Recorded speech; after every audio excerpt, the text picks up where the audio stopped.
चला सर्वांना नमस्कार. पाठीमागच्या 2 दिवसापासून सांगत होतो की एक छोटासा नवीन प्लॅन घेऊन येत आहे. तो प्लॅन कोणता आहे रे?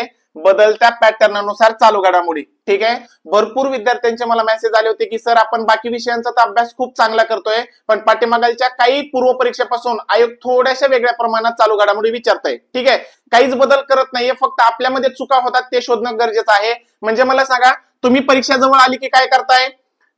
मासिक गोळा कर, इयरबुक मार्केटमध्ये आलं तर गोळा कर आणि तिथून पुढे सुरुवात कर. पण बाकीच्या विषयाचा अभ्यास कसा करतो? एक्झाम जवळ आलेच करतो का? नाही ना. फॉर एक्झाम्पल इतिहास, भूगोल, राज्यघटना, अर्थशास्त्र आपण याचा वारंवार अभ्यास करतोय, म्हणून तिथं आपल्याला स्कोर होतोय. महाराष्ट्रातले बरेच विद्यार्थी काय करतायत? एक्झाम जवळ आली की मासिक पाठीमागच्या 12 महिन्याच्या गोळा कर, इयरबुक आलं की गोळा कर आणि आहे तेवढं वाच. जसा आपण बाकी विषयांचा अभ्यास करत असताना पीवायक्यूचा अंदाज घेतो किंवा पीवायक्यू फोडतो किंवा पीवायक्यूचा अनालिसिस करतो, तसं चालू घडामोडीचं करतो का? नाही. आपण फक्त मासिकला महत्व देतो किंवा इयरबुकला महत्व देतो. ठीक आहे, महत्व द्यायलाच पाहिजे, पण मी म्हणतोय त्याचा देखील अभ्यास करत असताना आपल्याला पीवायक्यूचा अंदाज बांधणं गरजेचं आहे.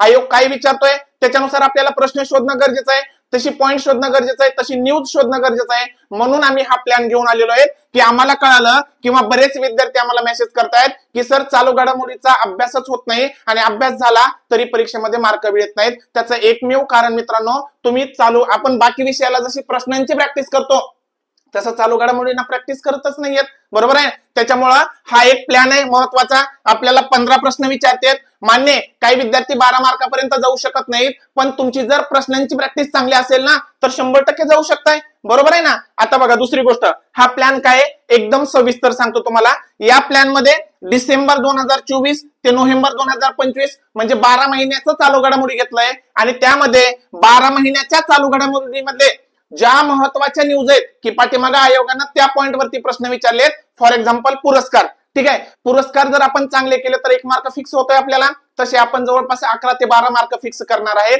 त्यानंतर एकूण 30 टेस्ट आम्ही याच्यामध्ये प्लॅन केलाय. आम्ही सर्वात जास्त महत्व कशाला दिलंय? प्रश्नांच्या प्रॅक्टिसला. आम्हाला विद्यार्थ्यांच्या मेसेजवरून हे समजलंय की बरेच विद्यार्थी मासिक, इयरबुक, युट्यूबचे लेक्चर्स, कुणाच्या नोट्स वाचतात, परंतु चालू घडामोडीच्या प्रश्नांची प्रॅक्टिस करत नाहीत. मग मला तुम्हाला एवढंच सांगायचंय, जर तुमची प्रश्नांची प्रॅक्टिस नसेल ना तर आयोगाने जेव्हा प्रश्नांच्या स्वरूपात आपल्याला प्रश्नच विचारताय आयोग, बरोबर आहे, 4 पर्याय देत आहे, मग तिथं तुम्हाला 4ही पर्याय बरोबर वाटतात का? तर तुम्ही त्या गोष्टीला फेस केलेलं नसतं, म्हणजे तुम्ही प्रश्नांची प्रॅक्टिस केलेली नाहीये. त्याच्यासाठी आजपासून तुम्हाला दररोज एक पीडीएफ भेटणार आहे. त्या पीडीएफ मध्ये आयोग जसं वेगवेगळ्या पॉइंट वरती 15 प्रश्न विचारतोय ना, आम्ही देखील तुम्हाला तसे 15 प्रश्न विचारणार आहेत. आणि तुम्हाला दररोज सकाळी म्हणतोय 11 वाजता ज्यावेळेस आयोग पेपर घेतो ना, दररोज सकाळी एक पीडीएफ ची झेरॉक्स मारायची, 10 किंवा 9 मिनिटाचा टाइम लावायचा आहे आणि या 15 प्रश्नांची प्रॅक्टिस करायची. ही एक्झाम पर्यंत. तुमची एक्झाम कधी रे? 21 डिसेंबर आणि 4 जानेवारी 2026. बरोबर आहे.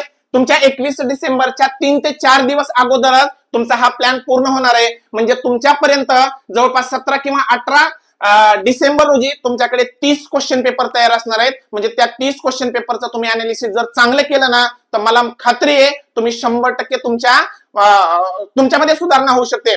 जिथं पाठीमागच्या पूर्व परीक्षेला चालू घडामोडी या विषयामध्ये तुम्हाला 8 किंवा 9 मार्क असायचे ना, तर मी खात्री देऊन सांगतो तुम्हाला कमीत कमी इथं 11 पेक्षा जास्त मार्क मिळणार आहेत. क्लिअर आहे. म्हणजे डेली एक क्वेश्चन पेपर. आतापर्यंत तुम्ही पाठीमागच्या काही वर्षाचं, काही महिन्याचं चालू घडामोडी वाचलंय, मग आता हे प्रश्नांच्या स्वरूपात तुमच्यापर्यंत पोहोचलं ना, तुम्हाला कळणार आहे की माझं क्रीडा घडामोडी पाठीमागे, राजकीय घडामोडी पाठीमागे आहे की आर्थिक घडामोडी. म्हणजे जे आपल्याला टॉपिक आहेत त्या टॉपिक मध्ये तुम्ही कुठं कमी आहे ते तुम्हाला प्रश्न सॉल्व्ह केल्याच्या नंतर कळणार आहे. बरोबर आहे ना. म्हणजे तुम्ही कुठं कमी पडताय ते कमी तुम्हाला कळतंय कुठे? प्रश्नांचा सराव केल्यानंतर, प्रश्नाचं उत्तर काढल्यानंतर. मग तुमच्याकडे दिवस आहे. फॉर एक्झाम्पल आज मी क्वेश्चन पेपरची पीडीएफ काढली आहे, 9 मिनिटाचा टाइम लावलाय, 15 प्रश्न सॉल्व्ह केलेत, सोडवलेत. बघा किती बरोबर येत आहेत. 8 येतील, 9 येतील. पहिल्यांदा 10 पेपर मध्ये येऊ द्या ना, 8-9 मार्क येऊ द्या, काही हरकत नाहीये. पण त्याच्यानंतर तुमचं एखाद्या टॉपिकचं वारंवार रिव्हिजन होत आहे. फॉर एक्झाम्पल आयोग आपल्याला पुरस्कार चांगला विचारतोय, आम्ही प्रत्येक टेस्ट मध्ये पुरस्कारावरती 1 किंवा 2 प्रश्न घेऊया.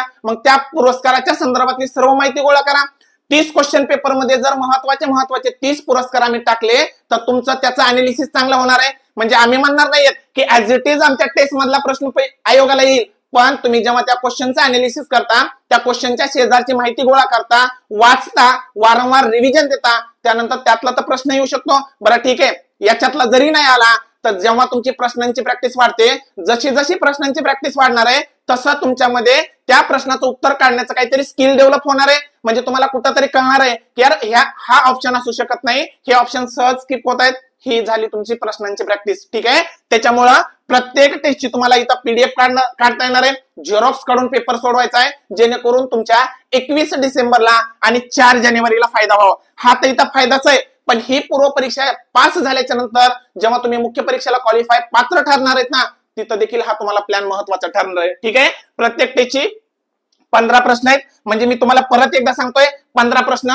ज्या पद्धतीने आयोग प्रश्न विचारतोय, एखादा राजकीय घडामोडी, एखादा आर्थिक घडामोडी, एखादा पुरस्कार, एखादा क्रीडा घडामोडी, म्हणजे प्रत्येक पॉइंटचा प्रश्न आम्ही उचलणार आहे जे आम्हाला महत्वाचा वाटतोय. त्याच्यामुळे तुमची डेली एक क्वेश्चनची प्रॅक्टिस करून घेणार आहेत. पुढे प्रत्येक टेस्टची पीडीएफ आणि टेस्ट पेपरवर कोणताही व्हिडिओ लेक्चर नाही. म्हणजे इथं तुमचा ज्या पद्धतीने आम्ही इतिहास, भूगोल, राज्यघटना, अर्थशास्त्राचे आयोग पॅटर्न सुरू केलेत, तिथं क्वेश्चन पेपर देतो तुम्हाला, त्याच्यावर डिस्कशन घेतो. इथं असं काहीही नाहीये, फक्त इथं तुम्हाला चालू घडामोडीच्या प्रश्नांची प्रॅक्टिस करून घेणार आहेत. ते पण का तर तुमच्याकडून ते होत नाही. तुम्ही लोक फक्त आणि फक्त मासिक घे, मासिक वाच, इयरबुक मार्केट आलं, इयरबुक वाच. अरे ठीक आहे ना, मान्य, ते वाचणं गरजेचंच आहे, पण त्याच्यासोबत काही प्रश्नांची प्रॅक्टिस करा ना, जेणेकरून आपला आयोगाचा जो पेपर असणार आहे तो प्रश्नांच्या स्वरूपातला आहे. म्हणजे आता इथं बरेच पोरं काय करतात, नुसते पुस्तकं वाचताय, आणि जेव्हा फायनल पेपरला आयोगाच्या जात आहे ना, तिथं तुम्हाला प्रश्न दिसत आहेत,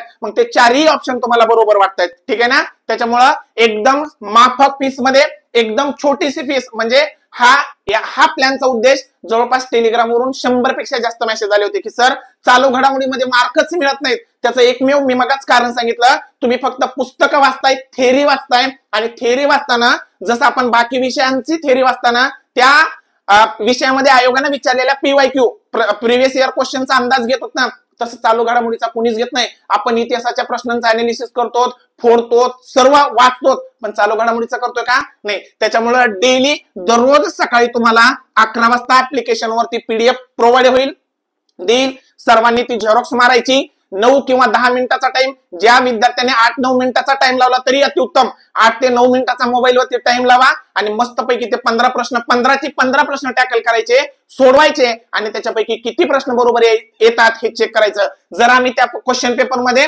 एखाद्या निर्देशांकावर प्रश्न विचारला, जागतिक शांतता निर्देशांकावर, जागतिक आनंदी निर्देशांकावर किंवा भूक निर्देशांकावर जर प्रश्न विचारला, तर तुम्हाला तिथं लगेच त्याची माहिती घ्यायची. पहिले 3 देश कोणते, भारताची रँक, भारताचा स्कोर, मग ते निर्देशांकाची सुरुवात कोण पब्लिश करतं, ह्या गोष्टी तिथं गोळा करायच्या. म्हणजे मी खात्री देऊन सांगतो, उद्या जर प्रश्न आले ना, तर तुमच्या त्या लिहिलेल्या पॉइंट मध्ये किंवा तुम्ही केलेल्या अनालिसिसच्या पॉइंट मधून प्रश्न जाणार नाहीये. हा थोडासा वेगळा प्लॅन आहे, नक्कीच तुम्हाला याचा फायदा होणार आहे. ते पण 100% फायदा होणार आहे. याची फीस काहीतरी 99 रुपये ठेवली, एकदम माफक फीस आहे. पण इथे एक आम्ही तुम्हाला कुपन कोड पण देणार आहेत. सर्वांनी हा कुपन कोड यूज करायचा आहे, CUR12.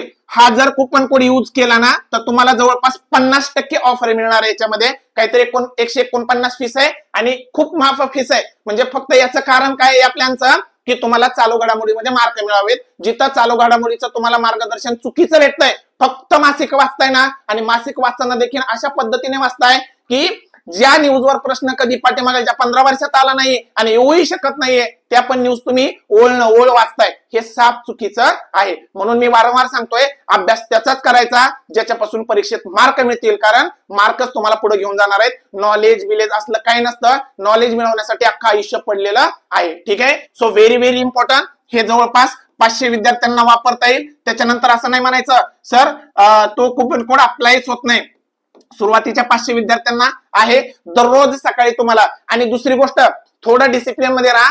काही विद्यार्थी काय करतील, एक सोबतच 30 क्वेश्चन पेपरची पीडीएफ मारतील, झेरॉक्स काढतील आणि सोबतच सर्व सोडून बघतील. असं नका करू, कारण प्रत्येक गोष्टीला ना आपल्याला पायऱ्या वरती जायचं असतं. डिसिप्लिन ठेवा त्याच्यामध्ये. दररोज फक्त एकाच क्वेश्चन पेपरची तयारी करा आणि त्या प्रश्नांचं चांगलं अनालिसिस करा. ठीक आहे, काही अडचण आली तर तुम्हाला माझा नंबर माहिती आहे, टेलिग्रामला दिलेला आहे वगैरे, तिथं मेसेज करा. ऍप्लिकेशन इथून कुठून घ्यायचंय, प्ले स्टोरला जा, सचिन गायकवाड आणि टीमचं ऍप्लिकेशन आहे, डाउनलोड करा. तिथं कंबाईन बॅचेसचं एक फोल्डर आहे, त्याच्यामध्ये जा, तिथं तुम्हाला ही बॅच दिसेल. ठीक आहे गाईज, 100% फायदा होणार आहे. थांबतो, काही अडचण आली तर मेसेज करत राहा. चलो बाय बाय.